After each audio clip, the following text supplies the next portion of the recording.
Hello বন্ধুরা, আসসালামু আলাইকুম। আপনারা কেমন আছেন?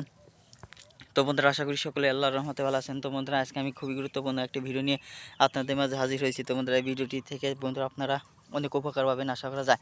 তার কারণ হচ্ছে বন্ধুরা, এটি এমন একটি কৃষি ভিডিও যে ভিডিওটি থেকে নাকি বন্ধুরা আপনারা বন্ধুরা কাজে লাগাতে পারবেন। তো বন্ধুরা, এই ভিডিওটি থেকে আপনারা কিভাবে কাজে লাগাবেন আজকে আমি সে বিষয় নিয়ে আলোচনা করতাম। তার আগে বন্ধুরা, অবশ্যই এই ভিডিওটি আপনারা না টেনে দেখতে থাকুন।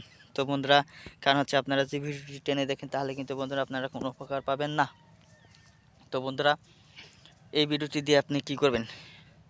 তো বন্ধুরা, আপনার স্ক্রিনের মধ্যে যে গাছটি দেখতে পাচ্ছেন, তো বন্ধুরা সেই গাছটির নাম হচ্ছে সরকারি গাছ। এই সরকারি গাছ কিন্তু বন্ধুরা খুবই গুরুত্বপূর্ণ। আপনাদের যারা খামার দিয়েছেন, খামার পালার অভ্যাস হয়েছে তাদের জন্য খুবই উপকার আসবে। এবং কি বন্ধুরা, গরু, ছাগল, ভেড়া, তো বন্ধুরা ইত্যাদি এই সমস্ত পশুদের জন্য খুবই পুষ্টিকর ও সুস্বাদু একটি খাবার।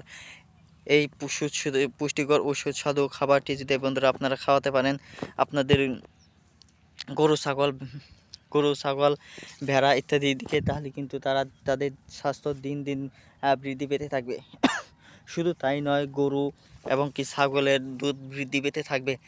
এই এই গাছটি কিন্তু বন্ধুরা যদি আপনারা একবার রোপণ করেন বা একবার চাষ করেন তাহলে কিন্তু বন্ধুরা বারবার চাষ বা রোপণ করতে হয় না। তার কারণ হচ্ছে এই গাছটি একবার খাওয়ালে আবার কিন্তু বন্ধুরা 15-16 দিন বা 1 মাস পর কিন্তু বন্ধুরা বেড়ে ওঠে। সেজন্য বন্ধুরা আপনাকে বারবার এই গাছটি রোপণ করতে হবে না। আপনারা একবার ঘাস রোপণ করলে একটানা 6 মাস বন্ধুরা আপনাদের জমিতে এই গাছগুলো জমির গাছগুলো গরুকে খাওয়াতে পারবেন খুব সহজেই।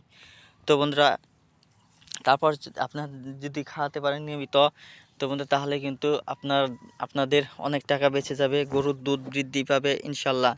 ধন্যবাদ আপনাদেরকে।